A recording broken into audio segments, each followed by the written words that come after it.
মহান বিজয় দিবস আজ বাঙালির চির গৌরবের দিন। ১৯৭১ সালের ১৬ ডিসেম্বর জাতি যুদ্ধ জয়ের অপার আনন্দে মেতে ওঠে।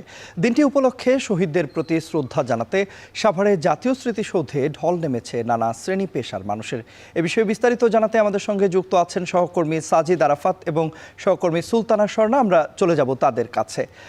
সাজিদ এবং স্বর্ণা, আপনাদের দুজনকেই মহান বিজয় দিবসের শুভেচ্ছা জানাচ্ছি। নিশ্চয়ই সাধারণ মানুষের, আমরা বলছিলাম যে সাধারণ মানুষের ঢল নেমেছে জাতীয় স্মৃতিসৌধ প্রাঙ্গণে। জানাবেন সেখানকার সবশেষ পরিস্থিতি কি দেখছেন?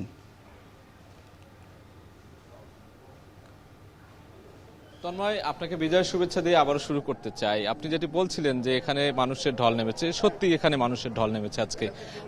এই যে শীতের যে কুয়াশা মাখা ভোর, সেটি পেরিয়ে এখন মিষ্টি রোদের আভা আমরা দেখতে পাচ্ছি। সেই রৌদ্রোজ্জ্বল সকালে এই মুহূর্তে জাতীয় স্মৃতিসৌধে নানা বয়সী মানুষের কিন্তু ঢল নেমেছে। বিভিন্ন সামাজিক সংগঠন, রাজনৈতিক সংগঠন থেকে শুরু করে স্কুল কলেজের শিক্ষার্থী, বিশ্ববিদ্যালয়ের শিক্ষার্থী, শিক্ষক, অভিভাবক, তাদের যে ছোট ছোট শিশু রয়েছে, নতুন প্রজন্মের হাত ধরে কিন্তু এই স্মৃতিসৌধে তারা নিয়ে আসছে এবং বাংলাদেশের ইতিহাস, ঐতিহ্য, আত্মত্যাগ, মুক্তিযুদ্ধের যে গল্পগাথা রয়েছে সেটির সাথে পরিচয় করিয়ে দিচ্ছেন। এই মুহূর্তে আমরা সকাল থেকে এখানে রয়েছি, অর্থাৎ ভোরবেলা, ভোরের আলো ফোটার আগেই আমরা এখানে এসেছি।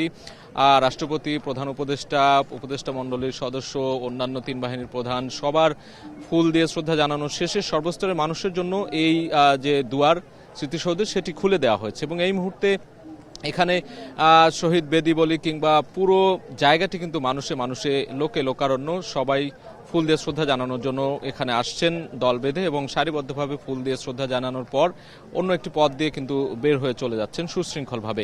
এখানকার যে বর্তমান পরিস্থিতি সেটি নিয়ে একটু আলোকপাত করতে চাই। আমার সঙ্গে আছেন সহকর্মী সুলতানা স্বর্ণা। আমরা সকাল থেকে দেখছিলাম এখন একটি মিষ্টি রোদের আভা চলে এসেছে আমরা দেখছি এবং রৌদ্রোজ্জ্বল এই যে শীতের সকাল, সেখানে মানুষ কিন্তু আড়মোড়া ভেঙে সবাই এই মুহূর্তে চলে এসেছে স্মৃতিসৌধে শহীদদের প্রতি শ্রদ্ধা নিবেদনের জন্য। আজকের এই দিনটি নিশ্চয়ই অত্যন্ত তাৎপর্যপূর্ণ। এই মুহূর্তের এখানে যে বর্ণনা বিশ্লেষণ করছিলাম, আপনি কি দেখেছেন এখানে সকাল থেকে?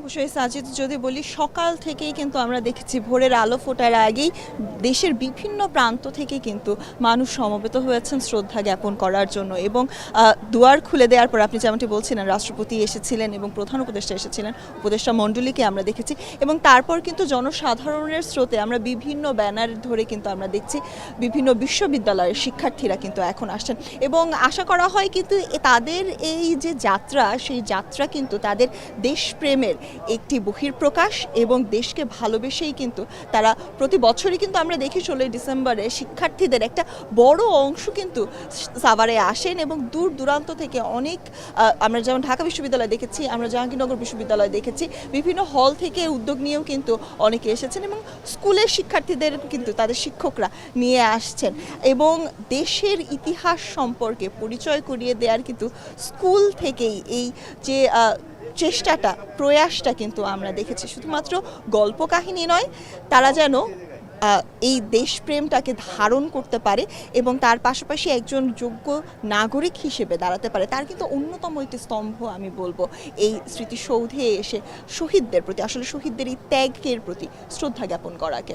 এই যে ধারণ করার কথা বলছিলেন, সেই ধারণ করতে গিয়ে আমরা কিন্তু 54 বছর পেরিয়ে 55 বছরে পা রাখলাম। এই পুরো বাংলাদেশের যে 54 বছরের যাত্রা, সেই যাত্রাটা কিন্তু কণ্টকাকীর্ণ, অর্থাৎ বিভিন্নভাবে বাধা এসেছে, নানান রকমের অগণতান্ত্রিক অনেক বিষয় ছিল। গণতন্ত্রের পথে যাত্রা করতে গিয়ে কিন্তু বিভিন্ন সময় আমরা দেখেছি অনেক লড়াই সংগ্রাম, ইতিহাস, ঐতিহ্য। বাংলাদেশের লড়াই সংগ্রামের ইতিহাস কিন্তু অনেক পুরনো। সেই জায়গা থেকে আপনি কি বলবেন, এই যে 54 বছরের যাত্রা, সেই যাত্রায় বাংলাদেশ এখন কোন অবস্থানে আছে? বলা হয় যে বাংলাদেশ তোমার বয়স হলো কত, এই ধরনের গানে গানে আমরা শুনেছি, কিংবা বাংলাদেশকে নিয়ে কিন্তু অনেক ধরনের নেতিবাচক মন্তব্য আমরা বহির্বিশ্বে অনেক সময় শুনেছিলাম। তলাবিহীন ঝুড়ি বলা হতো একসময় বাংলাদেশকে। সেই বাংলাদেশ 54 বছরে নানান চড়াই উতরাই পেরিয়ে অর্থনৈতিকভাবে, রাজনৈতিকভাবে, সামাজিকভাবে কিন্তু অনেকটা পথ এগিয়ে গেছে। আরও কতটা পথ এগিয়ে যাওয়ার রয়েছে এবং কি বাধা রয়েছে আপনার কাছে কি মনে হয়? এগিয়ে যাওয়ার কিন্তু আমাদের সেই লক্ষ্য কিন্তু সীমাহীন, এবং 54 বছর আগে যে তলাহীন ঝুড়ি বলা হতো যে দেশকে, তারা কিন্তু বর্তমানে খাদ্যে স্বয়ংসম্পূর্ণ। এবং শুধুমাত্র তাই নয়, আমরা কিন্তু দেশ বিদেশে আমরা দেখেছি বাংলাদেশিদের যে পদচারণা, তারা কিন্তু বহির্বিশ্বেও সেটি প্রকাশ করছেন। এবং তার সাথে জানিয়ে রাখতে চাই, তরুণ প্রজন্মের কথা কিন্তু বারংবারই চলে আসছে।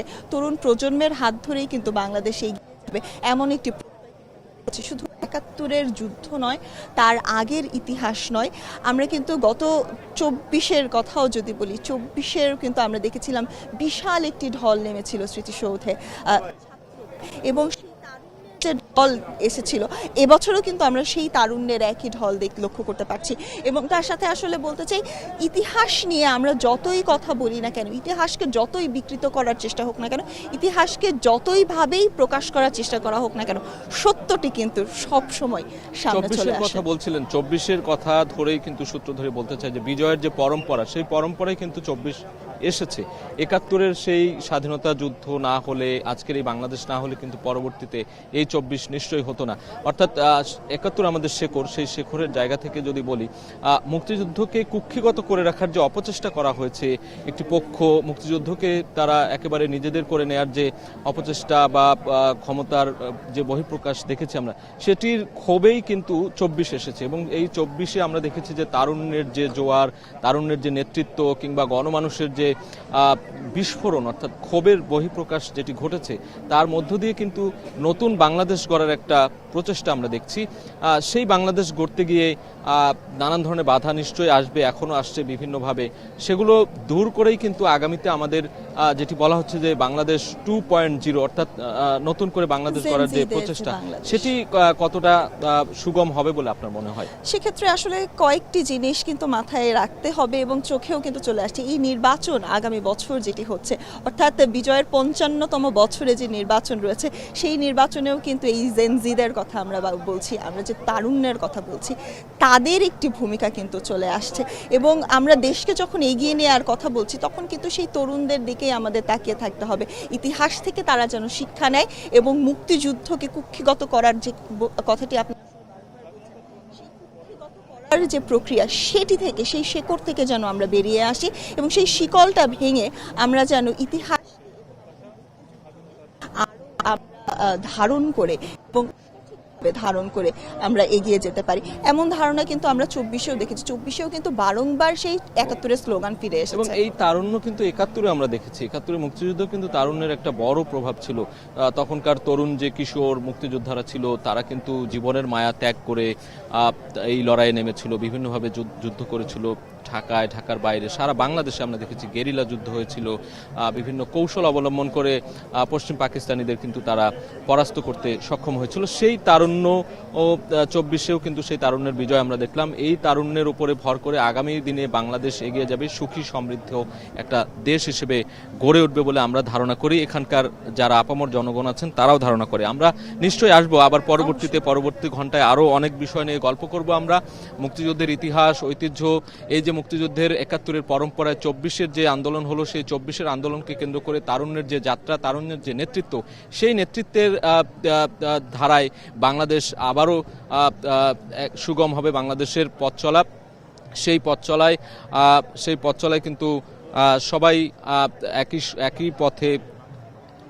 একই পথে কিন্তু সবাই চলবে এবং একটি সুখী সমৃদ্ধি উন্নত বাংলাদেশ গড়ে উঠবে এই তরুণ নেতৃত্বদের হাত ধরে। এমনটি কিন্তু প্রত্যাশা আমাদেরও, যেমন এখানে আসা সর্বস্তরের মানুষেরও ঠিক তেমন। দর্শক, আমরা চলে যাব স্টুডিওতে। পরবর্তী ঘন্টায় হয়তো এখানকার সবশেষ নিয়ে আবারও হাজির হব আমরা। এই মুহূর্তে চলে যাচ্ছি স্টুডিওতে তন্ময়ের কাছে। সাজিদ স্বর্ণা, নিশ্চয়ই আমরাও আবার আপনাদের কাছে কিছুক্ষণের মধ্যেই ফিরবো, জানবো সাভারের খবরাখবর।